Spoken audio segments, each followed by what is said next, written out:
जय श्री राम, नमस्कार। आज हमारे साथ संत महाराज हैं। संत महाराज से पूछेंगे कहाँ धाम है, क्या परिचय है। महाराज जी, खबर एक्सपर्ट में आपका स्वागत है। महाराज जी, अपना परिचय दीजिए। समस्त हिंदू एक परिवार को जय सिया राम, जय सिया राम। मैं महंत श्री 108 जयवीर गिरी महाराज, हाल आश्रम अहमदाबाद। तो महाराज जी गुजरात से आए हुए हैं। महाराज जी, बहुत स्वागत है। महाराज जी, आप भगवे कपड़े पहने हुए हो, ये क्या सनातन धर्म की पहचान है क्या है महाराज जी? हाँ जी, हमारे सनातन धर्म की पहचान है पूरे विश्व में। अगर भगवा के नाम से ही हमारा भारत की पहचान है और उसी के नाम से हम जाने जाते हैं। क्या महाराज जी, जो लोग भगवा नहीं पहनते हैं और वो विदेश जाते हैं, अमेरिका जाते हैं, रूस जाते हैं, चीन जाते हैं, क्या उन्हें लोग भारतीय नहीं कहेंगे? भारतीय अवश्य कहेंगे। प्रत्येक नागरिक भारत में रहने वाले को भारतीय कहेंगे। इकल में जो हमारी भारत की जो सभ्यता है वो हमारे ग्रस्तों में भी है और हमारा एक पंथ है जिसको मार्गदर्शन देता है। जैसे एक डॉक्टर है वो अपने कपड़े पहनता है, पुलिस वाले अपने पहनते हैं, तो हमारे सनातन को सत्य पे चलने वाले लोगों की राह देना।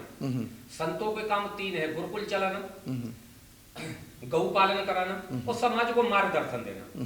तो ये 3 काम लेकर के हम लोग चलते हैं। तो इसके अंदर सभी हमारे सनातनी भाइयों बहनों इसके अंदर विचारधारा लेके हमारी जब विदेशों में जाते हैं तो वहां से एक ही पहचान निकल के आती है भगवा की, क्योंकि हमारा सूर्य का एक प्रतीक है। वो कभी किसी के साथ भेदभाव नहीं करता है और कभी किसी के साथ छल कपट दुराचारी नहीं करता है। तो महाराज जी कहना है कि भगवा सूर्य का प्रतीक है जो कि सभी को समान दृष्टि से देखता है। महाराज जी, सनातन धर्म के बारे में थोड़ा बताओ। सनातन धर्म क्या है? सनातन धर्म एक सत्य का एक विषय है और सदियों से चली आ रही परंपरा को हम सनातनी कहते हैं।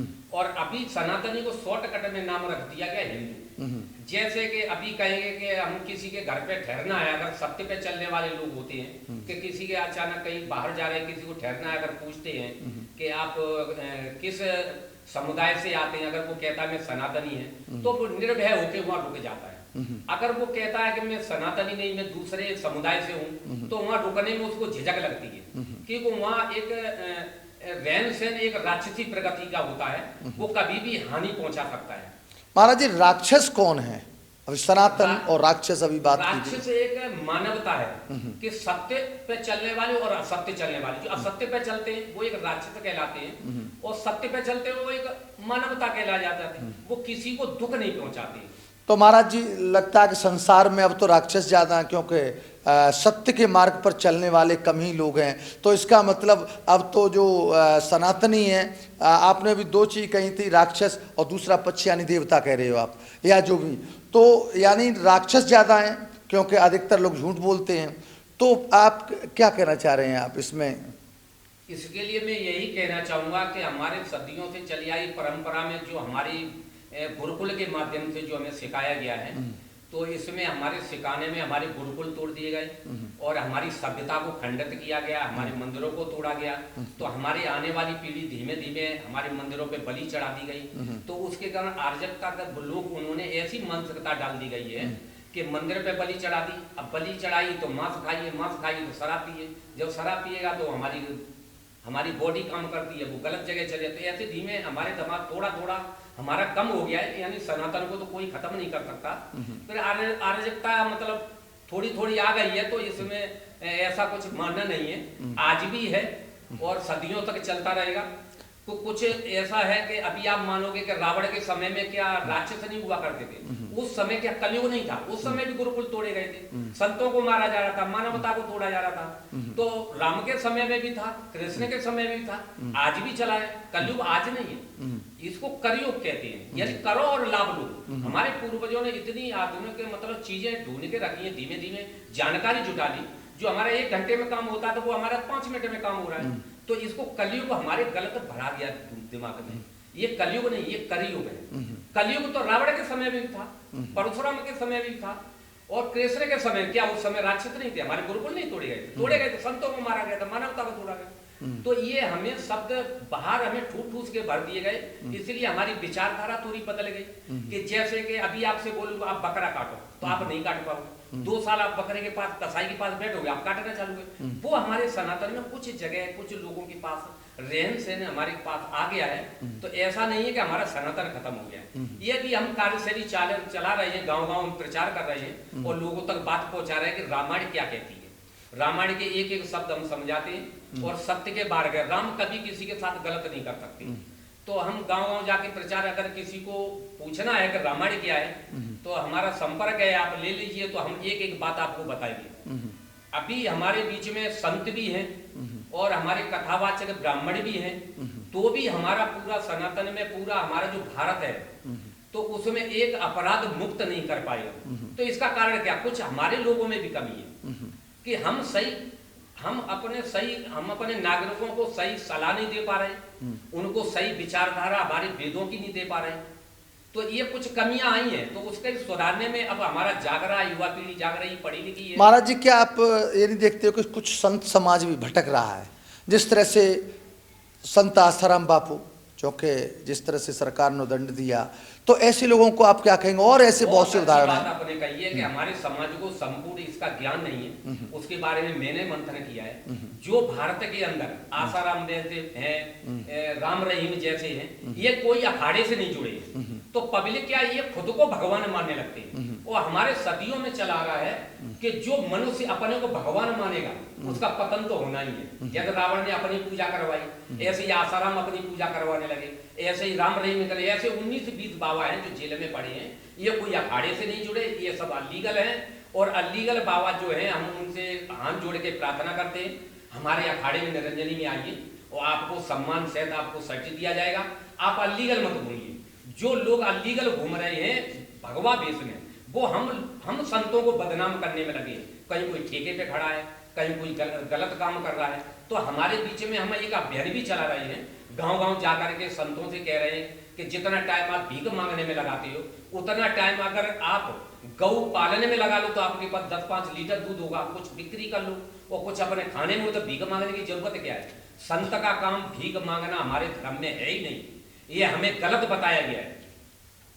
अभी महाराज जी, आपने एक प्रश्न कहा था कि जो गलत रास्ते पर संत रूप में जा रहे हैं वो हमारे अखाड़े में आ जाएं।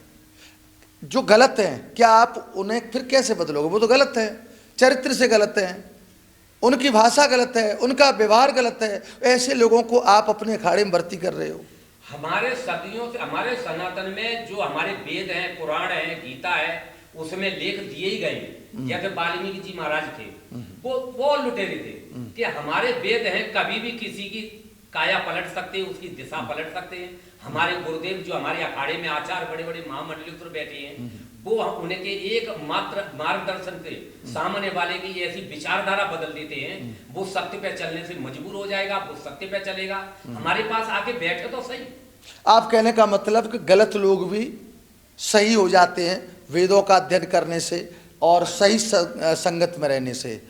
महाराज जी, अभी आपने एक चीज कही थी कि भगवान राम के जमाने में भी कलयुग था, कैसे आप बताएंगे? उस समय में हमारा कलयुग किसे कहते हैं? कलयुग इसे कहते हैं कि हमारे गुरुकुल को तोड़े, हमारी विचारधारा को छीनने का काम करे, कत्ल का काम करे। ऐसे जो काम जब ज्यादा प्रगति में बढ़ जाता है तो उसको कलयुग कहते हैं। माताएं बहनों को क्या रावण की एक शादी थी, हजारों उसने बेटियों को, संतों की बेटियों को उठाया, हमारे समाज की बेटियों को उठाया उसने। तो ऐसे रावण जैसे जो राक्षस अनेकों थे, उनका काम ही यही था, तो उसी को कलयुग कहते हैं। ये महाराज जी बहुत बड़ी बात कर रहे हो आप। जिस तरह फिर सत्ययुग, त्रेता युग, द्वापर, ये कौन है? फिर ये सब कुछ कलयुग चला आ रहा है, तो फिर ये सत्ययुग, द्वापर, त्रेता युग क्या है? ये हमारे युग हैं, इसीलिए पहचान दी गई कि कुछ समय होता है। आज भी वो चल रहा है कि आज हमारा टारगेट, एक वर्ष में हम कोई कार्य करते हैं, एक वर्ष में हमने इतना टारगेट बना लिया। तो हमारे ऐसे युगों का है कि उस युग में ऐसी आवश्यकता मिली थी, इतना हमने कंट्रोल कर लिया था, हमने मानवता में ला दिए थे। तो ऐसे युग हैं, उनके नाम दिए गए हमेशा। देखो, भाषाएं बदली, लेखक बदले और विचारधाराएं बदली, ये सदियों से बदलनी चाहिए। हमारी भारत में कितनी भाषाएं हैं, जैसे यहाँ अपने उत्तर प्रदेश में आलू बोलते हैं और गुजरात में बटाका बोलते हैं, इसमें लड़ना थोड़ी है, तुम्हें तो भाषा है हमारी। तो भाषा को हमें समझना पड़ेगा, हमें कोई शब्द गाली नहीं है। अभी हम कहते हैं कि किसी तो तू करके बोलते हैं, तो इसमें आदमी बहुत विरोध करता है, आप करते हैं उसको सम्मान मानता है। एक बात बताइए, तू शब्द हमें केंद्रित करता है, ये हमारी गाँव की भाषा है और प्रेम की भाषा। हम इस भाषा को हमारे वेदों में लिखा गया है, हम भगवानों के लिए यूज करते हैं। जब हम भगवान प्रभु के लिए यूज करते हैं तो हम इंसान के लिए क्यों नहीं कर सकते? हमारे दिमाग में ये भर दिया कि ये गाली शब्द है। ये गाली नहीं है, हमारी गांव की भाषा मातृभाषा है और हमारी लिखित में हिंदी की भाषा दी गई है, तुम और तू। ये हमें भाषा, ये हमारे भजनों में भी भगवान को उपयोग किया गया। तो हम अगर गलत समझ रहे हैं तो उसमें हम क्यों कर रहे हैं? महाराज जी, अभी आप धर्म सत्ता और राज सत्ता की बात कर रहे थे, इनमें डिफरेंस क्या है धर्म सत्ता राज सत्ता में? बहुत अच्छी आपने बात कही है कि धर्म सत्ता उसे कहते हैं जो प्रत्येक नागरिक की बात सुन करके और पब्लिक से ही अगर कोई दंड साबित होता है तो पब्लिक से ही दंड दिलाया जाए, तब वो पब्लिक संतुष्ट हो जाती है, उसको कहते हैं धर्म सत्ता। और राज सत्ता ये कहते हैं कि हम अपनी बात प्रजा से बनवा के, चाहे उनको हानि हो रही हो, चाहे उनका नुकसान हो रहा है, उससे कोई लेना देना नहीं, मार कूट के अपनी बात मनवा लेना, उसको राज सत्ता कहते हैं। कोई उदाहरण ऐसा प्राचीन उदाहरण जो धर्म सत्ता में दंड प्रजा ने दिया हो?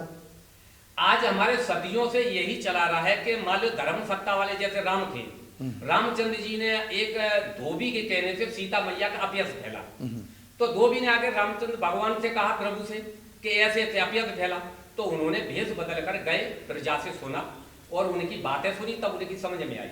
तो भगवान राम ने अपनी बात नहीं मानी, अपनी बात नहीं, धोबी की बात मान कर एक सभा बुलाई गई। इसके बारे में भी आगे टॉपिक पे हम अच्छी तरह बताएंगे कि सीता मैया किन ने निकाली, ये भी बात आती है कि भाई भगवान राम तो पुरुषोत्तम थे, ये तो वचनों का पालन करते थे, शादी के समय वचन लिए गए तो उनको निकाला क्या, ये टॉपिक अलग है, मैं कभी फिर कहूंगा, थोड़ा लंबा हो जाएगा। तो भगवान राम ने एक धोबी की बात मान करके सीता माता को बाहर निकलना पड़ा, इसे कहते हैं धर्म सत्ता। बहुत अच्छा। और राज सत्ता जैसे आपने बताया कि राजा खुद दंड देता है, अपने राजा बात मनवाता भी आपने बताया, तो महाराज जी बहुत अच्छा। अभी रामायण के बारे में कुछ बात कर रहे थे आप, कुछ त्रुटियां हैं। हाँ, बहुत सारी ऐसी त्रुटियां आ गई जो बहुत बड़ी बात महाराज जी आप कह रहे हैं, इस बात को बहुत बड़ी बात है ये कि रामायण में भी कुछ त्रुटियां हैं। हाँ, कई बार लिखाया जा रहा है जो हमारे बच्चों में ठूंठ ठूंठ के भरा जा रहा है बार बार। जैसे हनुमान जी महाराज लंका में गए थे तो वहां लंकिनी मिली थी, तो मारी लात गई सुल्लू का, हनुमान जी ने लात थोड़ी मारी थी, हनुमान जी ने तो मुष्टिका मारी थी। तो हमारे ठूंठ ठूंठ के लात को क्यों भरा जा रहा है? तो लिखने वाले आज हमारे उसमें क्यों नहीं लिखते मुष्टिका मारी है, तो दो शब्द क्यों आ रहे हैं? राम राम है। बहुत अच्छा, जिस तरह से महाराज जी ने राम भद्राचार्य महाराज जी ने भी कुछ उसमें मिस्टेक बताई थी, और इसमें भी आप बता रहे हो कि मारी लात गई सुरलोका, लात नहीं मारी थी मुष्टिका मारा थी। अच्छा, और महाराज जी ऐसी क्या वो है, ये बहुत बड़ा वो है कि जिस तरह से हम हनुमान चालीसा पढ़ते हैं, महाराज जी ने कहा है कि जिस तरह से ये नहीं है, लिखने वाला गलत लिख दिया है, उन्होंने लात नहीं मारी थी लंकनी में, उन्होंने मुष्टिका मारी थी, एक घूंसा मारा था, लात नहीं मारी थी, क्योंकि सनातन धर्म में तो महिलाओं का सम्मान होता है। जी महाराज जी, और ऐसा कोई ऐसी बहुत बड़ी बात बताई आपने, और महाराज जी क्या है ऐसा? और हमारे सनातन में जैसे भगवान प्रभु हैं, कभी किसी को अकारण, कभी किसी को दंड नहीं देते। एक विषय हमें कथा के माध्यम से अपनी अपनी विचार, भाषाएं बदली, लेखक बदले, हमारे जो कथावाचक है उनको जो पढ़ाया जाता वही तो बोलेंगे ना। जो लिख दिया गया हमारे 3000-4000 वर्ष में जो लिख दिया गया है उसी को हम मान बैठे। इसलिए आज हमारा पिता पिता होता है, बेटा बेटा होता है। आप एक एक शब्द की बात समझने को मिलेगा कि आप जैसे सीता मैया थी, 13 वर्ष गुजर चुके थे, 1 साल बाकी थी, तब हिरण एक सोने का बन के उनके आया। अच्छा, सुंदर होना उसको मारना नहीं होता है, तो उस समय की परंपरा जो आज भी चली आ रही पहले भी थी। तो सीता माता ने कहा कि ये सुंदर हिरण है, आप इसको प्रभु ले आइए, अपना 1 बरस हो गया, अपने अयोध्या ले चलेंगे। और ऐसे हिरण हमारे संसार में बहुत कम पाए जाते हैं, पक्षी हो या कोई जानवर में हो या कोई और कुछ भी हो, तो इसको कोई मांसाहारी जीव ना खा जाए। तो उसको बचाने के लिए सीता माता ने आग्रह किया था भगवान राम से कि आप इस हिरण को ले आओ, तो इसकी सुरक्षा अपने कर लेंगे और एक प्रदर्शनी के रूप में अपने वहां स्थापित कर लेंगे, तो लोग देखने भी आएंगे। संसार में ईश्वर ने इस प्रगति में इतना सुंदर दिया है। तो सीता माता ने उनको पकड़ने के लिए कहा है, मारने के लिए अगर कहा होता तो वो बैठे ही बैठे मार देते। भगने की भगवान राम को जरूरत कहाँ थी? नहीं तो आप भगवान राम को जानते ही नहीं अगर, तो उस समय पकड़ने के लिए हमको क्या करना पड़ा? भगना पड़ेगा। तो भगवान राम भाग रहे थे। और इसमें एक बात ऐसी आएगी कि आप जानवर कभी मनुष्य की आवाज नहीं निकाल सकता, पक्षी एक बार को निकाल लेगा, जानवर कभी नहीं। तो आप ये बात को समझिए, जिस समय वो मारीच जानवर यानी मृग बना हुआ था, उस समय भगवान राम हिरण भाग रहा था और भगवान राम उसके पीछे पीछे भाग रहे थे। भागने का मतलब उसको पकड़ने के लिए, मारना होता तो बैठे बैठे मार देते। जब भागते भागते कहीं दूर तक चला गया तो उसने अपना भेष बना मनुष्य के रूप में, यानी राक्षसी प्रगति में जब आया, जब मनुष्य रूप में आया तो उसने कहा हे लक्ष्मण, हे लक्ष्मण। तो वो तत्काल ही उन्हें कुछ एक क्षण भी नहीं लगा, उस समय ही भगवान राम ने उसको मार दिया। मारीच नाम का एक राक्षस था, उसको तत्काल ही मार दिया। तो भगवान राम ने हिरण को नहीं, एक राक्षस को मारा था। ये भी महाराज जी बहुत बड़ी बात है, क्योंकि लोग इस तरह से कहते हैं कि भगवान थे वो, फिर क्यों जीव हत्या कर रहे थे, उन्होंने हिरण का क्यों शिकार कर रहे थे। लेकिन आपने बताया शिकार नहीं कर रहे थे, वो बहुत सुंदर हिरण था। ऐसे हिरण कभी कभी ऐसे पक्षी मिलते हैं, जीव मिलते हैं, तो उनको पकड़ना चाहते थे और अपने अयोध्या लेना जाना चाहते थे। ये बहुत बड़ी बात, गूढ़ की बात बताई महाराज जी। और कोई ऐसी चीज़ है, क्योंकि समय भी हमारी घड़ी बता रही है, क्योंकि और भी प्रोग्राम लगे हुए हैं महाराज जी, और कोई ऐसी चीज़ है? एक और हम आपको ये कत्ल करने के बारे में बता रहे हैं कि जैसे हमें सदियों में कथावाचक में लोग हैं जो हमारे लिखा गया उनकी गलती नहीं है, जो लिखा गया वो ही बोल रहे हैं। हमारे अगर आप मंथन करेंगे आप कि जो राजा लोग बताते थे, बोले शिकार करते थे, तो शिकार करते थे, हम लोगों को बताया गया जैसे छतरी बन गए। यही हमेशा से सदियों से रक्षा करता रहा है और अपने को बद भी करवाता रहा, यानी अपने को खत्म भी करता है। तो ये सदियों से परंपरा थी। तो हम ये कहना चाहेंगे हमारे भारत के हिंदू भाई बहनों से कि ऐसा नहीं था, राजा लोग शिकार नहीं करते थे। हमारे नगर की सुरक्षा में जो मांसाहारी जीव थे उनको भगाते थे, और उनको नहीं भागते थे तो उनका वध करते थे। तो वध करते थे तो उनको भगाते थे, क्योंकि हमारे जानवरों को और हम मनुष्यों को, यानी वो मांसाहारी जीव कभी भी खा ले तो हम लोग आज नहीं होते, तो उसकी सुरक्षा में उनको मारते थे। तो मारने का मतलब ये नहीं था उनका मांस खाते थे, नहीं, ये हमारे सनातन में कभी नहीं आया है। मनुष्य धर्म में कभी मांस खाना, ये हमारी ये प्रगति में ये खाली जो मानसिकता से जो राक्षसी रूप है, उनको समझ नहीं है, वो ही मांस खाता है। मानवता वाला कभी नहीं खाएगा। अगर मांस खाना उसे अच्छा लगता है तो अपने जान का मांस खाए, अपने पुत्रों को खा के दिखाए, तब पता चलेगा उसे कि मांस खाना की। तो हमारे वेदों में, गीता में कई बार मना किया गया है, कई बार मना किया गया है। तो हम सभी से अपील करते हैं कि ऐसा हमारे एक कई बार प्रोग्राम हुआ था तो लोगों ने कहा कि ये मांस आया है तो ये जाएगा कहाँ। एक आप विचार करिए, मेरी 57 साल की उम्र चल रही है, उस समय हमारी देसी बकरियां हुआ करती, कहाँ है? आज हमने बकरी बर्बरी जन्म ज्यादा दे लिया है। आज हमारे जो मुर्गा है, जो ओरिजिनल मुर्गा थे वो हमारे पास कहाँ? आज आपने जो जन्म खुद को दे दिया खाने के लिए, तो वो तो रहने वाले। आज आपने दे दिया, कोई बात नहीं। आज हमारे ईश्वरी प्रगति में दो प्रकार के जीव प्रकट किए गए, एक मांसाहारी, एक शाकाहारी। तो ये मांसाहारी की पहचान क्या है? जिसके तीखे नाखून होंगे, वो तीखे हमारे दांत होंगे, यानी पेन है, वो मांसाहारी जीव होता है।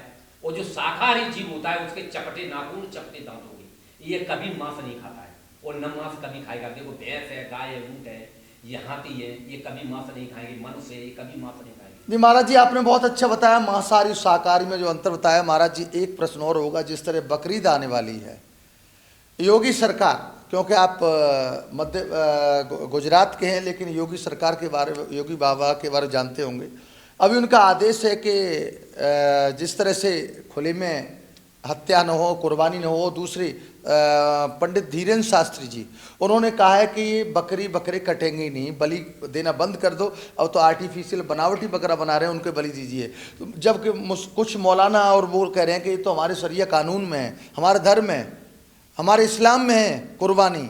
तो महाराज जी अब कुर्बानी को, अभी आपने कहा कुर्बानी देना गलत है, तो आप इसे किस एंगल से देखते हैं? जो ये कह रहे हैं वो एक राक्षसी प्रगति के लोग हैं। पहले राक्षस कहा जाता था, आज उनको मुसलमान कहा जाता है।